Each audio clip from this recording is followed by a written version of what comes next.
মধ্যপ্রাচ্যের ভূ-রাজনৈতিক দাবার ছকটি দীর্ঘদিন ধরে উত্তেজনার কেন্দ্রবিন্দু। এই অঞ্চলের দুটি প্রধান শক্তি ইরান এবং ইসরায়েল বর্তমানে একটি তীব্র সংঘাতে জড়িয়ে পড়েছে, যা বিশ্বব্যাপী মনোযোগ আকর্ষণ করছে। 2025 সালের জুন মাসে এই দুই দেশের মধ্যে সংঘাত নতুন মাত্রা পেয়েছে, যা কেবলমাত্র দুই দেশের মধ্যে সীমাবদ্ধ নয়, বরং মার্কিন যুক্তরাষ্ট্র, কাতার, রাশিয়া এবং অন্যান্য দেশকে জড়িয়ে একটি বৃহত্তর আঞ্চলিক সংকটে রূপান্তরিত হয়েছে। এই ভিডিওতে আমরা ইরান-ইসরায়েল সংঘাতের ঐতিহাসিক পটভূমি, এর কারণ এবং সাম্প্রতিক উন্নয়নগুলি বিশ্লেষণ করব। এই সংঘাত কিভাবে বিশ্বব্যাপী প্রভাব ফেলছে এবং এর ভবিষ্যৎ কী হতে পারে তাও আলোচনা করা হবে। ইরান এবং ইসরায়েলের মধ্যে শত্রুতার শিকড় বহু দশক পিছনে রয়েছে। 1948 সালে ইসরায়েলের প্রতিষ্ঠার পর থেকে মধ্যপ্রাচ্যের রাজনীতিতে উত্তেজনা বৃদ্ধি পায়। ইরান, যিনি ইসলামী বিপ্লবের আগে ইসরায়েলের সঙ্গে তুলনামূলকভাবে সৌহার্দ্যপূর্ণ সম্পর্ক বজায় রেখেছিল, বিপ্লবের পর ইসরায়েলের প্রতি একটি কঠোর অবস্থান গ্রহণ করে। ইরানের নতুন শিয়া নেতৃত্ব ইসরায়েলকে জায়নবাদী শাসন হিসেবে চিহ্নিত করে এবং এটিকে মধ্যপ্রাচ্যে পশ্চিমা প্রভাবের প্রতীক হিসেবে দেখতে শুরু করে। এই সময় থেকে ইরান হিজবুল্লাহ, হামাস এবং হুথি বিদ্রোহীদের মতো ইসরায়েল বিরোধী গোষ্ঠীগুলিকে সমর্থন দিয়ে আসছে। এই প্রক্সি যুদ্ধগুলি ইরান-ইসরায়েল সম্পর্কের একটি মূল উপাদান হয়ে উঠেছে। উদাহরণস্বরূপ, লেবাননের হিজবুল্লাহ 1980-এর দশকে ইরানের সমর্থনে গঠিত হয় এবং 2006 সালে ইসরায়েলের সঙ্গে একটি বড় যুদ্ধে জড়ায়। এই সময় ইসরায়েলের বিরুদ্ধে ইরানের অবস্থান আরও কঠোর হয়। ইরান এবং ইসরায়েলের মধ্যে দীর্ঘদিন ধরে একটি ছায়া যুদ্ধ চলছিল, যেখানে উভয় পক্ষই সরাসরি সামরিক সংঘর্ষ এড়িয়ে প্রক্সি গোষ্ঠী এবং গোপন অভিযানের মাধ্যমে একে অপরের বিরুদ্ধে লড়াই করেছে। ইসরায়েল বারবার ইরানের পারমাণবিক কর্মসূচিকে লক্ষ্য করে গোপন অভিযান চালিয়েছে, যার মধ্যে সাইবার হামলা এবং ইরানের পারমাণবিক বিজ্ঞানীদের ওপর হামলা অন্তর্ভুক্ত। উদাহরণস্বরূপ, 2010 সালে স্টাক্সনেট নামে একটি কম্পিউটার ভাইরাস ইরানের নাতাঞ্জ পারমাণবিক সুবিধায় আঘাত হানে, যা ইসরায়েল এবং মার্কিন যুক্তরাষ্ট্রের যৌথ প্রচেষ্টা বলে মনে করা হয়। অন্যদিকে ইরান সিরিয়া এবং লেবাননে তার প্রক্সি গোষ্ঠীগুলির মাধ্যমে ইসরায়েলের বিরুদ্ধে আক্রমণ চালিয়েছে। 2023 সালের অক্টোবরে হামাসের ইসরায়েলের উপর হামলা, যা গাজায় একটি বড় যুদ্ধের সূচনা করে, ইরানের সমর্থনের সঙ্গে যুক্ত ছিল। এই সংঘাতগুলি উভয় দেশের মধ্যে গভীর অবিশ্বাস এবং শত্রুতার প্রতিফলন। ইরান-ইসরায়েল সংঘাতের মূল কারণগুলির মধ্যে রয়েছে ইরানের পারমাণবিক কর্মসূচি, আঞ্চলিক আধিপত্যের প্রতিযোগিতা এবং ধর্মীয় আদর্শগত বিরোধ। ইরানের পারমাণবিক কর্মসূচি ইসরায়েলের জন্য একটি অস্তিত্বগত হুমকি হিসেবে বিবেচিত হয়। ইসরায়েল বারবার দাবি করে আসছে যে ইরান পারমাণবিক অস্ত্র তৈরির চেষ্টা করছে, যদিও ইরান এই অভিযোগ অস্বীকার করে এবং দাবি করে যে তার পারমাণবিক কর্মসূচি শান্তিপূর্ণ উদ্দেশ্যে।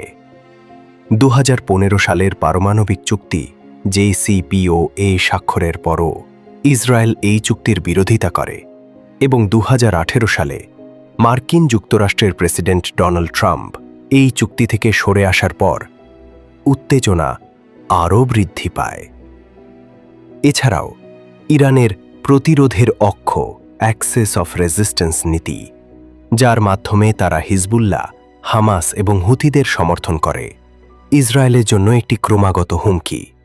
অন্যদিকে ইরান ইসরায়েলের মধ্যপ্রাচ্যে মার্কিন সমর্থনপুষ্ট আধিপত্যকে তার নিজস্ব প্রভাবের জন্য হুমকি হিসেবে দেখে। ইরানের শিয়া নেতৃত্বাধীন সরকার এবং ইসরায়েলের ইহুদি রাষ্ট্রের মধ্যে ধর্মীয় এবং আদর্শগত বিরোধ এই সংঘাতের একটি বড় কারণ। ইরানের সর্বোচ্চ নেতা আয়াতুল্লাহ আলী খামেনি 2015 সালে ভবিষ্যদ্বাণী করেছিলেন যে 2040 সালের মধ্যে ইসরায়েল বিলুপ্ত হয়ে যাবে। এই ধরনের বক্তব্য ইসরায়েলের জন্য গভীর উদ্বেগের কারণ। ইসরায়েল অন্যদিকে ইরানের ইসলামী শাসনকে মধ্যপ্রাচ্যে অস্থিতিশীলতার উৎস হিসেবে দেখে। এই আদর্শগত বিরোধ দুই দেশের মধ্যে কূটনৈতিক সমাধানের সম্ভাবনাকে আরও জটিল করে তুলেছে। 2025 সালে জুন মাসে ইরান ইসরায়েল সংঘাত একটি নতুন এবং ভয়াবহ পর্যায়ে প্রবেশ করেছে। ইসরায়েল 13 জুন ইরানের পারমাণবিক এবং মিসাইল সাইটগুলিতে বড় ধরনের হামলা চালায়, যার মধ্যে ফোর্ডো, নাতাঞ্জ এবং ইস্ফাহানের সুবিধাগুলি অন্তর্ভুক্ত ছিল। এই হামলাগুলি আন্তর্জাতিক আইনের লঙ্ঘন হিসেবে বিবেচিত হয়েছে, যেমনটি জাতিসংঘের পারমাণবিক নিরীক্ষণ সংস্থা IAEA উল্লেখ করেছে। ইসরায়েলের প্রধানমন্ত্রী বেঞ্জামিন নেতানিয়াহু জানিয়েছেন যে এই হামলার উদ্দেশ্য ছিল ইরানের পারমাণবিক এবং ব্যালিস্টিক মিসাইল কর্মসূচি ধ্বংস করা এবং ইরানের সমর্থিত সন্ত্রাসের অক্ষ দুর্বল করা। ইসরায়েলের পররাষ্ট্রমন্ত্রী গিডিয়ন সার জানিয়েছেন, শাসন পরিবর্তন আমাদের উদ্দেশ্য নয়, তবে এটি ফলাফল হতে পারে। ইসরায়েলের হামলার পর মার্কিন যুক্তরাষ্ট্র ইরানের পারমাণবিক সুবিধাগুলিতে হামলা চালায়, যা ইসলামী বিপ্লবের পর থেকে ইরানের বিরুদ্ধে পশ্চিমা দেশগুলির সবচেয়ে বড় সামরিক পদক্ষেপ হিসেবে বিবেচিত হয়। মার্কিন প্রেসিডেন্ট ডোনাল্ড ট্রাম্প এই হামলাগুলিকে ইরানের পারমাণবিক অস্ত্র তৈরির সম্ভাবনা রোধ করার জন্য প্রয়োজনীয় বলে বর্ণনা করেছেন, যদিও ইরান এই অভিযোগ অস্বীকার করে। ইরানের পক্ষ থেকে পাল্টা হামলা হিসেবে কাতারের আল উদেদ বিমান ঘাঁটিতে মার্কিন বাহিনীর উপর মিসাইল হামলা চালানো হয়। ইরান দাবি করে যে তারা মার্কিন হামলার সমান সংখ্যক বোমা ব্যবহার করেছে। এই হামলার আগে ইরান কাতারকে সতর্ক করেছিল, যা মার্কিন বাহিনীকে প্রস্তুতির সুযোগ দেয়। ইরান তার প্রতিক্রিয়ায় কঠোর অবস্থান নিয়েছে। ইরানের পররাষ্ট্রমন্ত্রী আব্বাস আরাকচি জানিয়েছেন যে ইসরায়েল যদি তার অবৈধ আগ্রাসন বন্ধ করে, তবে ইরান সংঘাত অব্যাহত রাখতে আগ্রহী নয়। তবে ইরানের সামরিক বাহিনী মার্কিন এবং ইসরায়েলি হামলার বিরুদ্ধে শক্তিশালী পদক্ষেপের হুমকি দিয়েছে। ইরানের সর্বোচ্চ নিরাপত্তা পরিষদ জানিয়েছে যে তারা সমস্ত বিকল্প বিবেচনা করছে। ইরানের রাজধানী তেহরানে ব্যাপক হামলার পর অনেক বাসিন্দা গ্রামাঞ্চলে পালিয়ে গেছে এবং শহরটি প্রায় জনশূন্য হয়ে পড়েছে। 23 জুন 2025-এ মার্কিন প্রেসিডেন্ট ডোনাল্ড ট্রাম্প ঘোষণা করেন যে ইরান এবং ইসরায়েল একটি সম্পূর্ণ এবং পূর্ণ যুদ্ধবিরতিতে সম্মত হয়েছে, যা 24 ঘন্টার মধ্যে কার্যকর হবে। তিনি এই সংঘাতকে 12 দিনের যুদ্ধ হিসেবে উল্লেখ করেন এবং উভয় দেশের সহনশীলতা, সাহস এবং বুদ্ধিমত্তা প্রশংসা করেন। তবে ইরান এই যুদ্ধবিরতির দাবি অস্বীকার করে এবং জানায় যে কোনো চুক্তি হয়নি। এমনকি ট্রাম্পের ঘোষণার পরও ইরান ইসরায়েলের উপর মিসাইল হামলা চালায়, যাতে অন্তত 4 জন নিহত হয়। ইসরায়েলও তেহরানের এভিন কারাগার এবং ফর্ডো পারমাণবিক সাইটে হামলা চালায়, যা আন্তর্জাতিক সম্প্রদায়ের নিন্দা কুড়িয়েছে। এই সংঘাত আন্তর্জাতিক সম্প্রদায়ের মধ্যে ব্যাপক উদ্বেগ সৃষ্টি করেছে।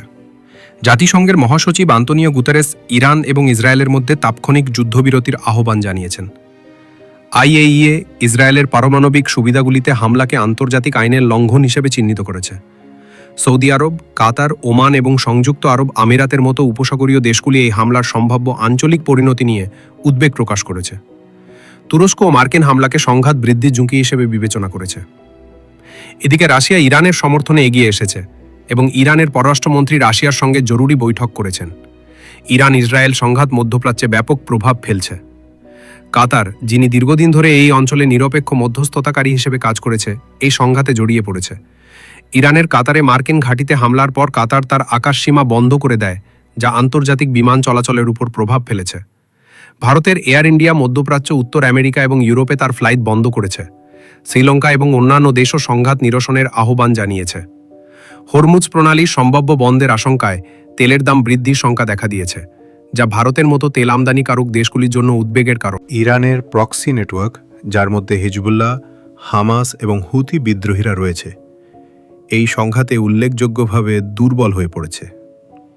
হিজবুল্লাহ, যিনি একসময় ইরানের সবচেয়ে শক্তিশালী প্রক্সি ছিল, ইসরায়েলের হামলায় তার শীর্ষ নেতৃত্ব এবং অস্ত্রভাণ্ডার হারিয়েছে।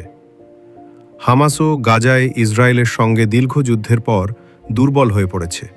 এই পরিস্থিতিতে ইরান তার প্রক্সিগুলির উপর নির্ভরতা কমিয়ে সরাসরি সামরিক পদক্ষেপের দিকে ঝুঁকছে। তবে এই প্রক্সিগুলির দুর্বলতা ইরানের আঞ্চলিক প্রভাবকে ক্ষতিগ্রস্ত করছে। ইরানে ইসরায়েল এবং মার্কিন হামলার ফলে মানবিক সংকট দেখা দিয়েছে। তেহরানের এভিন কারাগারে হামলা, যেখানে রাজনৈতিক বন্দীরা আটক রয়েছে, আন্তর্জাতিক সম্প্রদায়ের নিন্দা কুড়িয়েছে। ফ্রান্সের পররাষ্ট্রমন্ত্রী জাঁ নোয়েল ব্যারাট এই হামলাকে অগ্রহণযোগ্য বলে অভিহিত করেছেন। কারণ এটি 2 ফরাসি নাগরিকের জীবন বিপন্ন করেছে। জাতিসংঘের বিশেষজ্ঞরা ইরানে বন্দীদের নিরাপত্তা নিয়ে উদ্বেগ প্রকাশ করেছেন।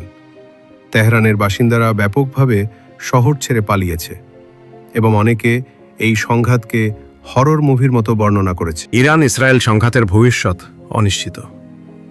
যুদ্ধবিরতির ঘোষণা সত্ত্বেও উভয় পক্ষের মধ্যে অবিশ্বাস এবং পাল্টাপাল্টি হামলা অব্যাহত রয়েছে। ইরানের পারমাণবিক কর্মসূচি ধ্বংসের ফলে আন্তর্জাতিক কূটনীতি ক্ষতিগ্রস্ত হয়েছে এবং ইরান এই হামলার জন্য কঠোর প্রতিক্রিয়া জানানোর হুমকি দিয়েছে। মার্কিন যুক্তরাষ্ট্রের হস্তক্ষেপ এই সংঘাতকে আরও জটিল করেছে এবং রাশিয়ার সমর্থন ইরানকে আরও সাহসী করতে পারে।